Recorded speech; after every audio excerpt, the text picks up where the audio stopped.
আসসালামু আলাইকুম সবাইকে। আজ আমি আলোচনা করব ব্যাংক প্রিলিমিনারির বুক লিস্ট ও ব্যাংক প্রিলিমিনারির কিছু দিক নির্দেশনা নিয়ে। তো প্রথমেই আমরা জেনে নেই যে ব্যাংক প্রিলিমিনারিতে আসলে আমাদের কত মার্কস আসবে।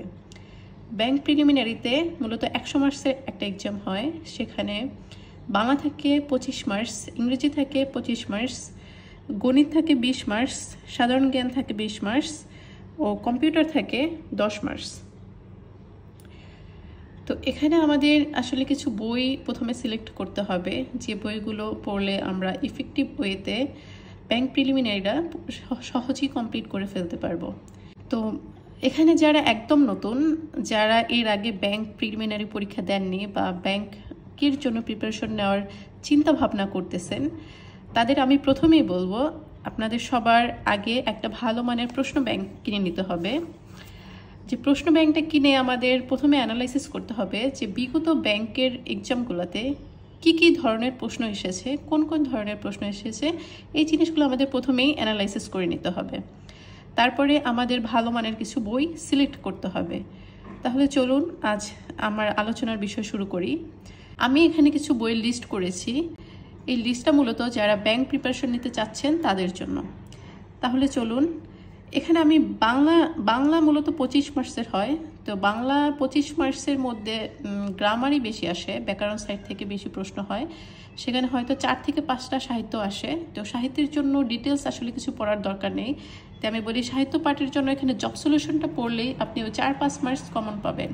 আর বাকি যে মার্কস 18, 19 বা 20-এর মতো একটা মার্কস আসবে, যেটা হচ্ছে গ্রামার থেকে আসবে। সেটার জন্য আমি বলি নবম দশম শ্রেণীর যে বোর্ড বই রয়েছে ব্যাকরণের, সেই বোর্ড বইটা প্রথমেই পড়তে হবে। এর সাথে অগ্রদূত বাংলার ব্যাকরণ পাঠটা ভালোভাবে পড়তে হবে ও প্র্যাকটিস করতে হবে, প্রচুর প্র্যাকটিস করতে হবে। তাহলেই আপনি ওই যে 20 মার্কসের মধ্যে 18 থেকে 19 বা 16-17 পেয়ে যাবেন। আর সাহিত্য পাঠে যে 5-6টা প্রশ্ন আসতে পারে বা এর কমও আসতে পারে, তার জন্য জব সলিউশন পড়লেই এই বাংলা পাঠটা কমপ্লিট হয়ে যাবে, বাংলার 25 মার্কস। ব্যাংকে মূলত বিসিএস এর মতো এত বড় সিলেবাস না, তাই ব্যাংকের বাংলা ভালো করার জন্য বোর্ড বইয়ের বিকল্প কিছুই নেই। এরপরে আসি ইংরেজি 25 মার্কস। ইংরেজি 25 মার্কসটা আমি বলবো, ইংরেজি 25 মার্কস ব্যাংক আর বিসিএস এর মধ্যে অনেক পার্থক্য রয়েছে। আমরা যারা মাস্টার কিংবা English grammar for competitive exam, যেটাকে আমরা কম্পিটিটিভ এক্সাম বই বলে চিনি, সেই বই থেকে আমরা যারা প্রিপারেশন নেওয়া শুরু করেছি, বিসিএস এর জন্যই অনেকে মূলত এই বই দুইটা বইয়ের যে কোনো একটা থেকে ইংরেজি প্রিপারেশন নেওয়া শুরু করি। তো এই যারা শুরু অলরেডি করে দিয়েছেন, এই দুইটা বই পড়েছেন বা পড়তেছেন, তাদের বলি এই দুইটা বই মধ্যে যে কোনো একটা অবশ্যই পড়বেন। তবে যেহেতু ব্যাংকের ইংরেজি একটু ডিপ থেকে হয়, তো সেক্ষেত্রে আমি যেটা মনে করি যে ক্লিফস্টোফেল একটা বই রয়েছে, সেখান থেকে এক্সট্রা কিছু পড়া উচিত। যেমন পিন পয়েন্ট ইরোড বলে একটা টপিকস আছে, সেই টপিক্সটা ক্লিফস্টোফেল থেকে যদি ভালোভাবে পড়া যায়, তাহলে যে কোনো পরীক্ষায় পিন পয়েন্ট ইরোডে আর কোনো সমস্যা হবে না। এর সাথে ব্যাংকে দেখা যায় মাঝে মাঝে ভোকাবুলারি দিয়ে দেয়। 25 মার্কসের মধ্যে ভোকাবুলারি বা হচ্ছে স্পেলিং আসে বা ভোকাবুলারি টাইপের বিভিন্ন প্রশ্ন আসে বিভিন্ন সময়।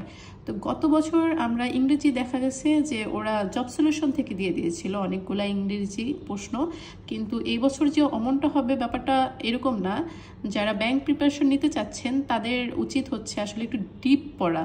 যেমন বাংলাদেশ ব্যাংকের অনেক সার্কুলার আসবে সামনের দিকে, কম্বাইন্ড ব্যাংকের অনেক পরীক্ষা হবে। তো সেক্ষেত্রে একটু ডিপ প্রিপারেশন নেওয়া থাকলে ইংরেজিতে যে কোনো ব্যাংক পরীক্ষাতে ভালো একটা মার্কস ইংরেজিতে আশা করা যায়। তো সেক্ষেত্রে মাস্টার বা ইংলিশ কম্পিটিটিভ ইংলিশ পড়ার সাথে সাথেও ক্লিফস্টোফেল বা আমি মনে করি যে ভোকাবুলারির জন্য ব্যারন্সের যে বইটা রয়েছে 800 ফ্রিকোয়েন্সি, এখানে যদি এই ভোকাবুলারিগুলো কমপ্লিট করা যায়, তাহলে ব্যাংকের প্রিলিমিনারি থেকে শুরু করে রিটেনে খুব ভালো একটা ফ্যাসিলিটি পাওয়া যাবে। অনেক সময় হয় যে ব্যাংকের ইংলিশ প্রশ্ন অনেক কঠিন হয়, তখন যদি ভোকাবুলারি পড়া থাকে তাহলে ব্যাংকের ইংলিশে ভালো একটা মার্কস আশা করা যায়। আবার মাঝে মাঝে দেখা যায় যে ইংরেজি 25 মার্কসের মধ্যে 2-3টা লিটারেচার দিয়ে দিল, তখন সেই 2-3টা লিটারেচারের জন্য আলাদা কোনো বই পড়ার কোনো দরকার নেই। সেক্ষেত্রে জব সলিউশনের যে প্রিভিয়াস কোশ্চেনগুলো আসছে বিসিএস থেকে শুরু করে অন্যান্য পরীক্ষায়, সেই প্রশ্নগুলা পড়লেই কিন্তু এই ইংরেজির যে 2-3টা লিটারেচার এটা কভার হয়ে যাবে। তো এই গেল ইংরেজি 25 মার্কস। ইংরেজি 25 মার্কসে ভালো করার জন্য আমি আবারও বলি, ভালোভাবে ইংরেজি জানার কোনো বিকল্প কিছুই নেই।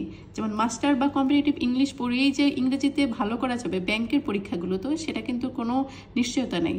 আর এই জন্য কিন্তু ক্লিফ-স্টোফেলের কিছু এক্সট্রা রুলস, যেমন পিন পয়েন্ট ইরর, ব্যারন্সের 800 ফ্রিকোয়েন্সির ভোকাবুলারির জন্য আমি এটা পড়েছিলাম। তো আমি মনে করি এটা খুবই ভালো একটা বই, তাই আমি এই বইটাই সাজেস্ট করেছি।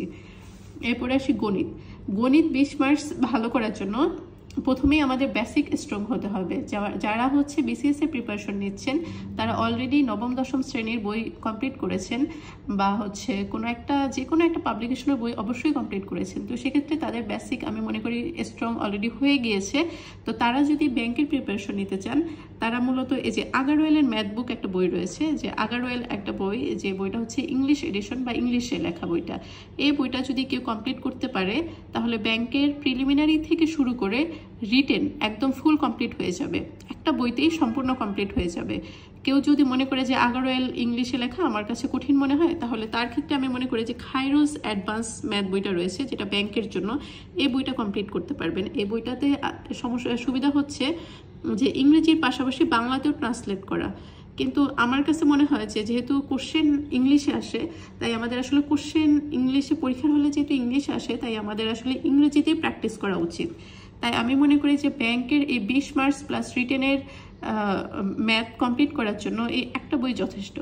তবে আমরা বিগত প্রশ্ন ক্ষেত্রে দেখা যায় যে সিনিয়র অফিসার বা কম্বাইন্ডের অন্যান্য অফিসার পরীক্ষাগুলো তো ম্যাথ একটু সহজ আসে, কিন্তু বাংলাদেশ ব্যাংকের ক্ষেত্রে অনেকটাই কঠিন আসে, যেটা হচ্ছে আগারওয়েল কমপ্লিট করলেই পসিবল বাংলাদেশ ব্যাংকের পরীক্ষাগুলো তো পাশ করা।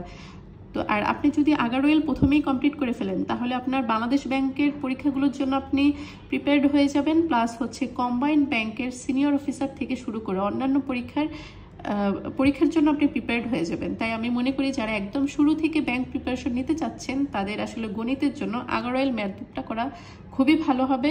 যদি এইটা করতে অসুবিধা হয়, তাহলে খাইরুজ অ্যাডভান্সটা বেশি ভালো হবে। ওকে, এবার আসি সাধারণ জ্ঞান। ব্যাংক প্রিলিমিনারিতে মূলত 20 মার্কসের সাধারণ জ্ঞান আসে, আর এই সাধারণ জ্ঞানটা মূলত বাংলাদেশ ও আন্তর্জাতিক বিষয়াবলীর প্রিভিয়াস জব সলিউশন থেকেই আসে, আর হচ্ছে সাম্প্রতিক থেকে আসে। ব্যাংকের সাধারণ জ্ঞান মূলত বিসিএস এর মতো অত ডিটেলস পড়তে হয় না।